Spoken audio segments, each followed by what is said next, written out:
एक समय की बात है, देवर्षि नारद जी स्वर्ग में बैठे हुए थे और स्वर्ग में जब बैठे उन्होंने देखा पृथ्वी की बहुत प्रशंसा हो रही है स्वर्ग में। तो नारद जी को लगा जब स्वर्ग में पृथ्वी की प्रशंसा हो रही है तो पृथ्वी पर रहने वाले लोग तो बहुत आनंद में होंगे। तो नारद जी पृथ्वी पर आए और नारद जी ने क्या देखा, यहां पृथ्वी पर रहने वाले लोग सब परेशान हैं, दुखी हैं सब। और लोगों के जीवन में क्या क्या परेशानी, ये सारी बातें देवर्षि नारद जी ने सनत कुमारों को बताई है। बद्री विशाल में जाकर के बताया। कहा महाराज मैंने जब देखा कि प्यारे सज्जनों कि संसार के लोगों का जीवन बड़ा विचित्र है, और नारद जी ने क्या देखा वो सब अपने शब्दों में बता रहे हैं। कहने लगे, अयम तो पृथ्वी यातो ज्ञात्वा सर्वोत्यमामिति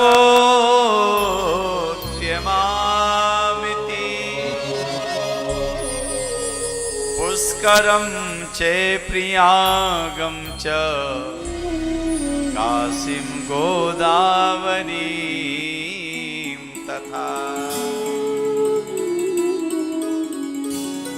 तो नारद जी ने क्या पाया, लोगों के जीवन में शांति नहीं है। भाव से कहिएगा राधे राधे राधे राधे। क्या नहीं है, शांति नहीं है महाराज। आप जितने भी लोगों को देखेंगे उनके पास घर मकान दुकान व्यापार परिवार संसार सब कुछ है, लेकिन लोग हर प्राणी यही कहेगा महाराज शांति नहीं है। और जितने भी भक्त हमें श्रवण कर रहे हैं हम उनसे भी पूछना चाहेंगे क्या आपके जीवन में शांति है, तो आप कहोगे नहीं है महाराज, अशांत है लोगों का जीवन। ये नारद जी ने सर्वे किया है। नारद जी सबके घर गए हैं, तो हम आपको वह बात बता रहे हैं जो श्रीमद् भागवत जी में वर्णित है, भागवत जी में जिसका वर्णन है।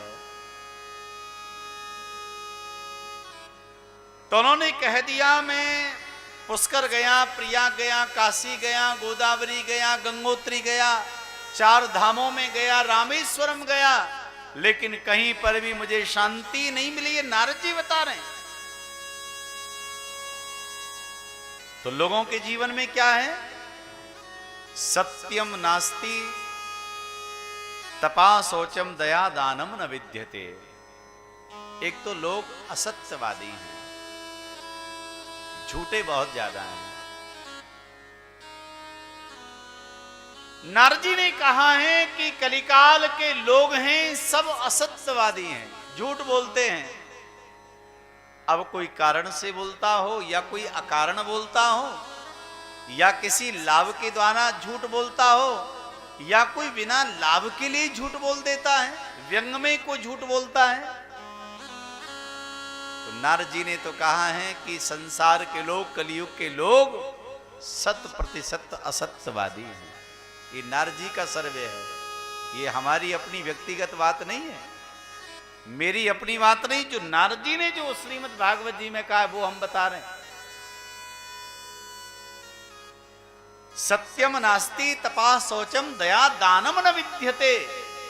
ना दया है, न दान है, न पवित्रता है, केवल उदर भरण है महाराज। ये केन प्रकारेण झूठ और प्रपंच के द्वारा धन का नियोजन कर लेना, उसी को व्यक्ति अपना पुरुषार्थ मानने लगा है कि हमने बहुत बड़ा काम कर लिया।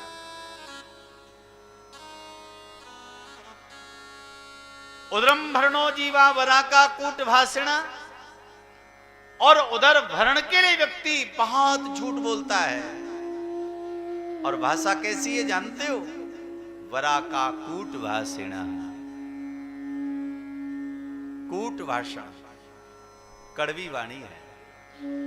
और आज घरों में, परिवार में, दाम्पत्य में कहीं भी आप देखिएगा, जहां पर घर टूट रहे हैं, दाम्पत्य में महाराज भेद हो रहा है, विवाद हो रहा है, वो किसकी वजह से हो रहा है? कारण जानते हो? उसका कारण केवल एक है, और वो कारण यह है कि भाषा कड़वी है। घर परिवार में आप देखेंगे, जो भी प्राय करके भाषा इतनी कड़वी हो गई है। पति चाहता है कि हम कड़वा बोले, लेकिन धर्मपत्नी मीठा बोले। और कोई महाराज पत्नी चाहती है कि पति मीठे बोलते रहे, हम भली कड़वा बोलती रहे। और इसी को लेकर के बड़ा विवाद संवाद होता रहता है। कूट भाषणा। तो घर परिवार दाम्पत्य जितने में विभेद हो रहा है, टूटते जा रहे हैं, वो वाणी की वजह से टूटते जा रहे हैं महाराज। वरा का कूट भाषणा, ये नारद जी ने कहा, लोगों की वाणी ऐसी हो गई है, मुझे कहीं पर भी शांति ना मिले।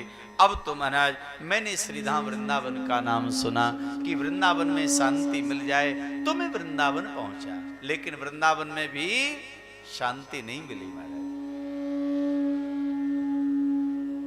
वृंदावन में भ्रमण करते करते मैं यमुना जी के घाट पहुंचा, और यमुना जी के घाट पर मैंने एक दृश्य देखा है।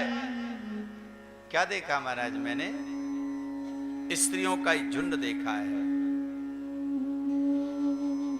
एक तरुण स्त्री, युवान स्त्री, परम सुंदरी है। उसकी गोद में दो वृद्ध पुरुष अपना सर लेकर के मूर्छित अवस्था में, मरणासन अवस्था में लेटे हुए हैं। और वो तरुणी उन दोनों वृद्ध पुरुषों को जगाने का प्रयास कर रही है, और उनके लिए रो रही है, बिलख रही है। वो बहुत अनेक स्त्रियां उनके चारों तरफ महाराज उनके सहयोग में है। नारद जी ने कहा, भाई यहां पर देवियों का समुदाय है, अब हमको चलना चाहिए। तो जैसे ही नारद जी चलने लगे, तब उस स्त्री ने आवाज लगाई, भो भो साधो क्षणं तिष्ठा मचिंतामपि नासया। हे नारद जी, तिष्ठा, जरा रुकिएगा। अब नारद जी को आश्चर्य हुआ। आप किसी भीड़ भाड़ में फंस जाएं, और आप किसी को जानते नहीं, कोई अनजान व्यक्ति आपका नाम लेकर के पुकारे, तो आपको लगेगा कि महाराज मैं तो इनको जानता नहीं, इन्होंने मेरा नाम लेके पुकारा है, तो हो सकता है ये मेरे बहुत ज्यादा कोई परिचित होंगे, मेरे खास होंगे। तो नारद जी का नाम लेके पुकारा, हे नारद जी जरा रुकिएगा। नारद जी आए, और नारद जी ने कहा, माता मैंने आपको पहचाना नहीं, कौन है आप? उस देवी ने कहा, नारद जी अहम भक्ति, मेरा नाम भक्ति है। और ये दोनों जो वृद्ध पुरुष मेरी गोद में सर रखकर लेटे हुए हैं, ये दोनों मेरे पुत्र हैं, ज्ञान और वैराग्य। माता, हे भगवान, ये क्या देख रहा हूं मैं कि माता युवान हो और बेटा बूढ़े हो? ये क्या देख रहा हूं? तो कह दिया महाराज, ये सब कैसे हुआ? माता भक्ति ने कहा, ये कलिकाल के प्रभाव से हुआ है।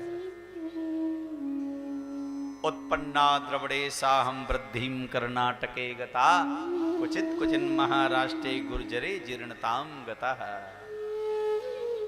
कलिकाल के प्रभाव से हुआ। जन्म मेरा दक्षिण भारत में हुआ, उसके बाद महाराष्ट्र में गई, गुजरात में गई, फिर उत्तर प्रदेश वृंदावन में आई। पूरे भारत भ्रमण करती हुई जब यहां पर आई, तो मैं तो युवान हो गई, लेकिन मेरे बेटा दोनों वृद्ध हो गए। तो ये सब कैसे हुआ? कहा कलिकाल के प्रभाव से हुआ है। हे नारद जी, कुछ ऐसा करो जिससे ठीक हो जाए। ज्ञान वैराग्य को जगाने के लिए, स्वस्थ करने के लिए नारद जी ने बहुत प्रयास किया है। मैंने बहुत प्रयास किया है।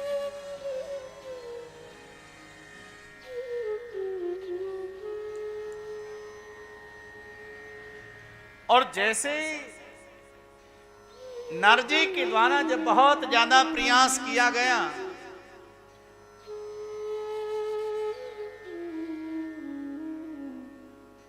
तब महाराज प्यारे सज्जनों गीता जी का पाठ सुनाया, और बारंबार गीता जी का पाठ सुनाने के बाद भी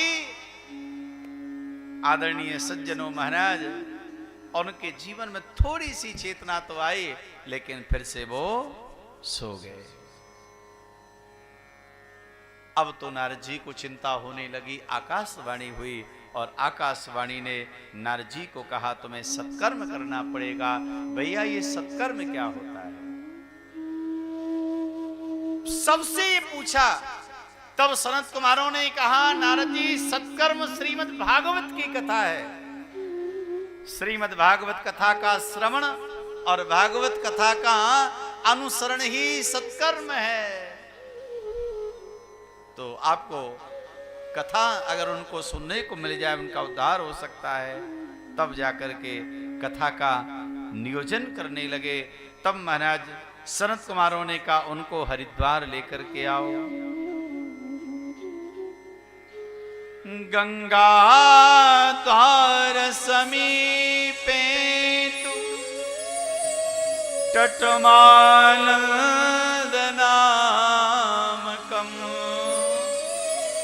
गंगा द्वार जिसे हरिद्वार कहते हैं, आज महाराज वहां पर हरिद्वार में मंगलमयी आगमन हुआ है। भक्ति ज्ञान वैराग्य को लेकर के नारद जी पहुंचे हरिद्वार में, और वहां जाकर के आज कथा का मंगलमयी आरंभ होने लगा है। नारद जी ने सबको बुलाया और धीरे धीरे करके बहुत बड़ा समुदाय आज गंगा के किनारे पर एकत्रित हो गया है। भाव से बोलिएगा राधे राधे राधे राधे। जोर से बोलो राधे राधे। आज गंगा जी के घाट पर दिव्य कथा आरंभ हो गई प्यारे सज्जनों। और बहुत अच्छी बात यहां पर भगवान श्री सूत जी ने बताई। भैया सबके मन में ये भाव होता है कि हम गंगा जाएं, गया काशी पुष्कर प्रयाग जाएं, लेकिन बहुत अच्छी बात यहां पर वर्णन की गई है। ना गंगा ना गया काशी पुष्करम ना प्रयागकम शुक शास्त्र कथा यासो फलेन समताम नयेत। गंगा गया काशी पुष्कर प्रयाग और सभी तीर्थों से मिलने वाला जो पुण्य है, वो पुण्य एक जगह आप कर दीजिए, और श्रीमद् भागवत कथा श्रवण का पुण्य एक जगह कर दीजिए, तो उन सभी पुण्यों से कथा सुनने का जो पुण्य है वो बहुत भारी रहता है।